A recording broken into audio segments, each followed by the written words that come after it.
Hola, bienvenidos a esta tercera emisión en nuestra página Advent Eden, donde hemos estado estudiando el tema titulado El Santuario, Plan de Salvación.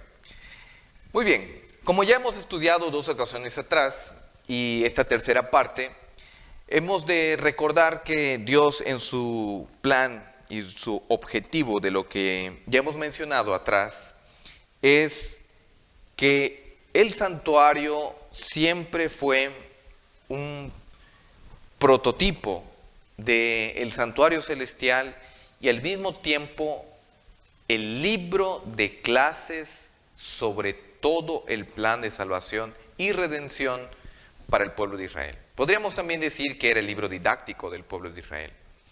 Por lo tanto, es importante entender muchos aspectos que involucran el tema del santuario, pero que por asuntos tal vez de tiempo y de esta manera no presencial de estudiarlo, pero básicamente podemos rescatar, recordar que en la esencia de hablar del santuario es hablar de salvación, es recordar los propósitos de salvación, los fundamentos de la salvación y el origen de por qué necesitamos salvación.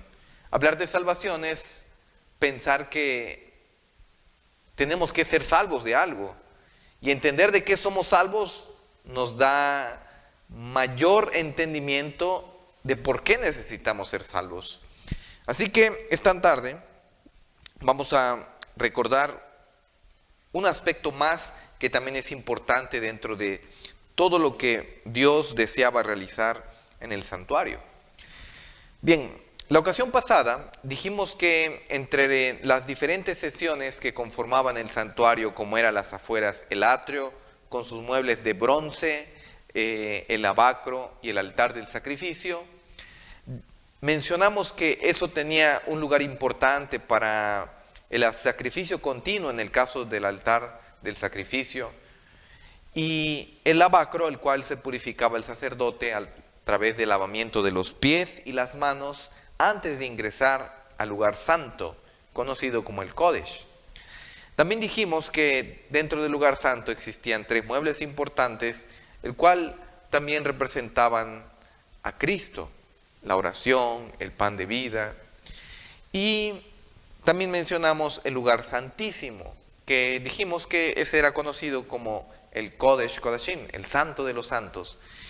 Ahora, esta tarde vamos a recordar un aspecto importante de lo que ocurría aquí adentro, en el lugar santísimo.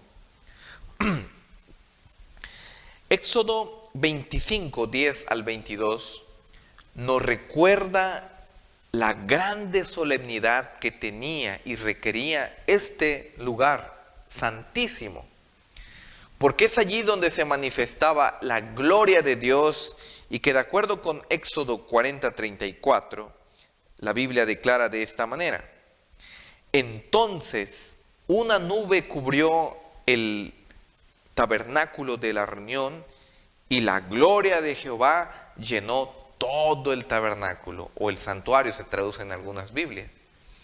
¿Saben ustedes que la edificación del templo, tabernáculo o santuario tuvo un tiempo aproximado de 6 meses según los comentaristas? Y después de que ya quedó edificado, entonces Dios descendió porque quería estar Dios con su pueblo.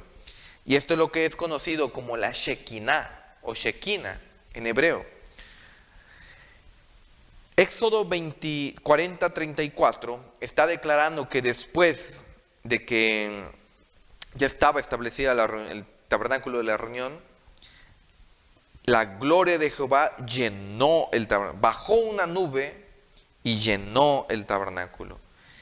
Y recordamos también que dentro del lugar santísimo estaba el arca del testimonio, donde dentro de ella estaba la ley de Dios, el decálogo de los 10 mandamientos, y por arriba una plancha conocido como el propiciatorio, con los ángeles viendo hacia el centro, porque era precisamente en ese centro donde Dios se manifestaba y se hacía propicio de su pueblo. Por eso el nombre propiciatorio.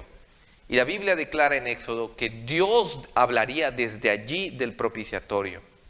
Aquel día, después de 6 meses, el cual quedó edificado el templo tabernáculo, Dios se manifestó y la gloria de Jehová inundó todo ese lugar a través de una nube con la presencia de Dios. Es importante también aquí recordar un aspecto sumamente sencillo, pero profundo, en la que nosotros recordamos que Dios descendió, porque de acuerdo con Éxodo 25:8, Dios quiere y quería estar cerca de su pueblo. También recordamos que cuando Dios descendió, hubo un profundo silencio, reverencia y respeto cuando Dios se manifestó con su gloria. No hubo un gran ruido o irreverencia, o incluso no hubo una manifestación de actitud sensacionalista entre el pueblo. Aquí podemos aprender un aspecto importante, que cuando Dios se manifiesta en un lugar santo y estamos ante la presencia de Dios, Dios no requiere sensacionalismo como grandes gritos o una liturgia de irreverencia o de mucho ruido. Dios se presenta o se presentó y el pueblo le hizo una reverencia sumamente sublime y de respeto. Cuán importante es nosotros entender ese sentido. Ahora, Dios cuando acompañó durante 40 años al pueblo durante su peregrinaje, Dios acompañó al pueblo a través de las acciones y obras de perdón y de sacrificios constantes que se hacían en el santuario. Y Dios iba con ellos a través de su manifestación en el propiciatorio, haciendo siempre presente el recordatorio de la salvación. Pero ahora, hemos de recordar que si hablar de salvación es entender y saber de qué somos salvos, tuvo también su origen en la Pascua. Y aquí haremos una aplicación importante. La redención del pueblo de Israel tuvo su origen mucho antes de haber sido libertados de Egipto. Y esto también se presenta a través de la fiesta de la Pascua. De hecho, los israelitas, cada que celebraban la Pascua, también recordaban la importancia de la liberación y la redención. Por lo tanto, el origen y el significado de la Pascua que encontramos en Éxodo 12 y Levíticos 23, 4 y 5, tiene su contexto histórico a la luz de la liberación de la esclavitud egipcia. Si nosotros estudiamos Éxodo 12, 1 al 12 o al 14, encontramos que Dios le dice a Moisés que tenían que ceñir sus vestimentas con un cayado en las manos, con las sandalias sobre sus pies, y cocinar un cordero y sacrificar un cordero que a través de ser hecho asado y consumirlo todo, si la familia era grande y si era pequeña, compartirlo con otro, significaba que ese cordero de la Pascua era incluso la celebración de la liberación que Dios haría al pueblo de Israel. Por lo tanto, el pueblo de Israel empezó a celebrar la Pascua mucho antes de que Dios mandase a edificar el santuario. La Pascua simbolizaba el anticipo de la liberación de Israel, el anticipo de la redención que Dios había hecho ya con Israel, que se cumplía literalmente al ser liberados de la esclavitud de Egipto.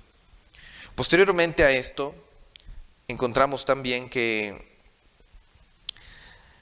ya durante la edificación del santuario, una de las fiestas importantes que no podía hacer falta allí durante el tiempo que estaba edificado el tabernáculo era la celebración de la Pascua, en la cual el pueblo de Israel nuevamente recordaba que ellos fueron libertados y redimidos de Egipto con mano fuerte, con mano poderosa, para obtener el perdón, pero la liberación en un sentido literal. A través del cumplimiento de las fiestas en el santuario recordaban la liberación, pero al mismo tiempo tenía una connotación donde apuntaba al futuro, y este era el ministerio terrenal de Cristo. Así que con la venida de Jesucristo se cumple también la Pascua en un sentido literal, pero dentro del ministerio de Jesucristo. En otras palabras, el Cordero Pascual era Cristo mismo. Actualmente, nosotros ya no celebramos la Pascua en sí para sacrificar un cordero, pero ese sentido tiene un aspecto importante en el sentido bíblico. Es decir, las dimensiones de la Pascua abarcan tres aspectos. En el Éxodo, la Pascua en el sacrificio de Cristo y la Pascua en la redención de Cristo. Es decir, cuando Cristo descienda por sus hijos los justos, santo, los santos de Dios, y vayan a morar por la eternidad para entonces estar allí total y completamente por la eternidad. Así que el Cordero Pascual era Jesucristo mismo, que a la luz de todos los sacrificios continuos y la participación del sacerdote para interceder por su pueblo, y en la celebración anual conocido como el Yom Kippur, el día de la expiación y redención, no era otra cosa que apuntar el sacrificio terrenal de Cristo. Cristo ya vino a morir por ti y por mí.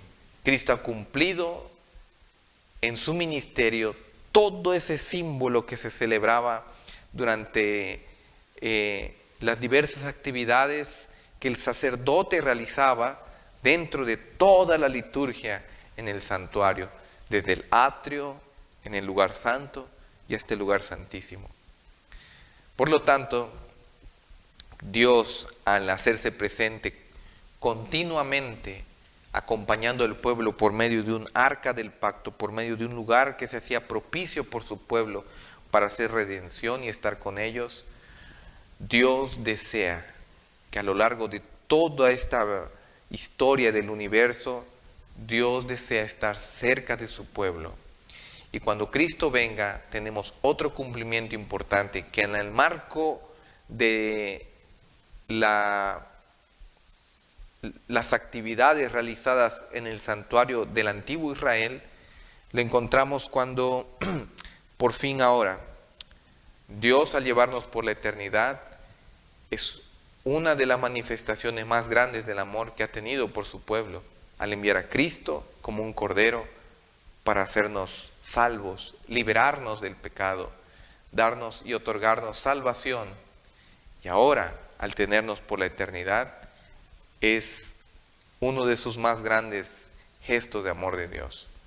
Por lo tanto, dentro del santuario, además de hablar de la Pascua, solo mencionaré que existían al menos siete actividades conocidas como las fiestas. Hemos hablado de la fiesta de la Pascua, voy a mencionar los panes sin levadura, las primicias, el Pentecostés, las fiestas de las trompetas, el día de la expiación como el Yom Kippur y los tabernáculos. Todas esas fiestas que el único propósito de ella era exaltar a Cristo, ser Cristo mismo el centro, como el Cordero Pascual, el Cordero de Redención, el sacrificio expiatorio por causa de nosotros. Así que hablar de santuario es hablar de salvación, es tomar un libro de clases y de enseñanza donde podemos entender con mayor énfasis que Dios desde el principio ha querido estar con su pueblo, que al separarse de Dios y al sufrir por causa del pecado, Dios ha hecho un plan para estar cerca de nosotros y aún con el pecado restaurarnos, y cuando Cristo se manifieste, restaurarnos totalmente por completo en su gloriosa eternidad, para estar cerca por toda la eternidad con nosotros. ¿No es eso un grande amor de Dios? Te invito, apreciado amigo, que medites en esto. Recordar que Dios ha manifestado su más grande amor a través de la acción del Verbo que es Jesucristo. Piensa en esto. Dios te bendiga.